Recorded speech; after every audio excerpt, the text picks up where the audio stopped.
சில விஷயத்தை ஸ்பெஷலா சந்தோஷமா உங்க வாழ்க்கையை பிடிக்காத பாருங்க. இந்த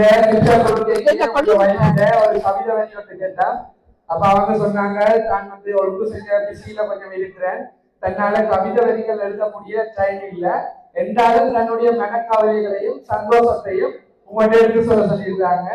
என்ன சொல்ற, நீங்க இந்தியாவில் இருக்க 6 மாசம் காதலிச்சீங்களா? அது நேரம் ஸ்ரீலங்கா போயிட்டு 1 வருஷம் திருப்பி காதலிச்சீங்களா? அந்த நேரத்துல உங்களுடைய திருமண வாழ்க்கை நிச்சயமானதா? திருப்பி நீங்க குறிப்பிட்ட காலத்துல அரபு நாட்டை நோக்கி தொழிலுக்காக போயிட்டு திருப்பி மீண்டும் நாட்டுக்கு போய் திருப்பியும் ஒரு குறுகிய காலம் கிட்டத்தட்ட ஒரு வருடத்துக்குள்ள நாட்டை நின்றுட்டு திருப்பி வெளிநாட்டுக்கு வந்துட்டீங்களா? கிட்டத்தட்ட 16 வருஷத்துக்கு மேலான வாழ்க்கைக்கு பிறகுதான் உங்களோட சேர்த்துருக்காங்களா? அந்த 16 வருஷத்துல நிறைய கவலைகள், நிறைய கஷ்டங்கள், நிறைய துன்பங்கள் இருக்கும் அப்படின்னா அது நான் சொல்ல தேவையில்லை, உங்களோட வாய்ப்பு ரீதியில உங்களுக்கே தெரியும். என்ன சொல்ற, ஒரு தனி பெண்ணா இருந்து கொண்டு உங்களுடைய மகன் மகளை அவங்க ஸ்ரீலங்காவிலிருந்து தனியா வளர்த்து ஆளாக்கி உங்க கூட வந்து இப்ப 2 வருஷம் தானே உங்களோட சேர்ந்துருக்காங்க.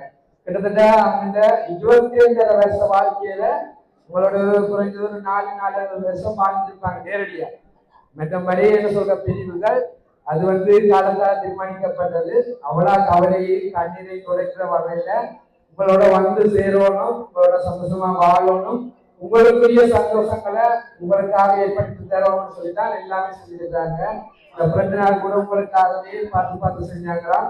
அதே நேரம் தன்னுடைய மகன்க போயிட்டு 18வது பேட்டியை கொண்டாடிக்க கூட உங்க அருகிலேயே இருக்கணும்னு சொல்லி ஆசைப்பட்டுதான் என்ன சொல்ற இங்க வந்தாங்களாம். அதே மாதிரி அவங்க ஆசைப்பட்ட மாதிரி இந்த கோவிலேயே சந்தோஷமா பர்த்டே கூட செலிப்ரேட் பண்ணாங்களாம்.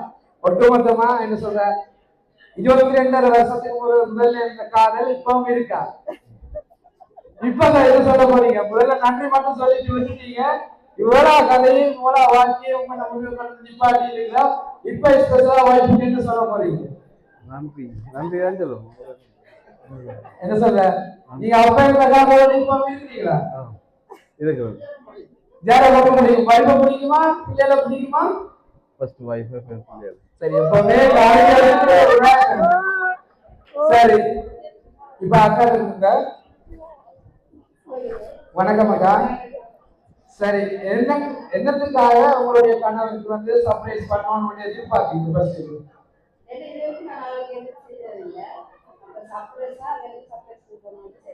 சரி, உங்களுக்காகவே உழைச்சி உங்களுக்காகவே உங்களோட பிள்ளைகளுக்காகவும் தேவையான விஷயங்களை உருவாக்கணும் என்றக்காக கால சூழ்நிலையாக உங்களை பிரிஞ்சு என்ன சொல்ற வெளிநாடு இருந்தாலும் உங்களுடைய கடமை பொறுப்புகள் அவரை செய்யணும்னு சொல்லி எதிர்பார்ப்பா நீங்க இருந்திருக்க, உழைச்சிருக்க, பாடுபட்டிருக்க.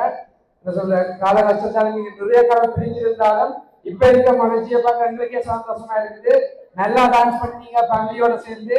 பிள்ளைகள் கூட என்ன சொல்ற பிள்ளைகள் இல்லாம இருக்கு, ஃப்ரெண்ட்ஷிப்பா வளர்ற பார்க்கறதுக்கு சந்தோஷமா இருக்கு. என்ன சொல்ற குடும்பம் என்று சொன்னா அப்படித்தான் இருக்கணும். அம்மா அப்பான்றது மரியாதை இருக்கணும். அதுக்காக நாங்க என்ன சொல்ற எல்லா விஷயத்தையும் பிள்ளைகளை ஒதுக்கி வைக்க கூடாது.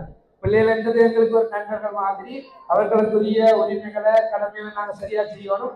அதே நேரம் அவர்களோட நாங்க நண்பர்களாக பழகினதான் பிள்ளைகள் வந்து சந்தோஷமா இருப்பாங்க. அந்த வகையில உங்களை பார்க்க சந்தோஷமா இருக்குது. என்ன சொல்ற இப்ப இருக்கிற மகிழ்ச்சியோட இருக்கணும்னு சொல்லிட்டா எங்களுக்கு ஆசையா இருக்குது.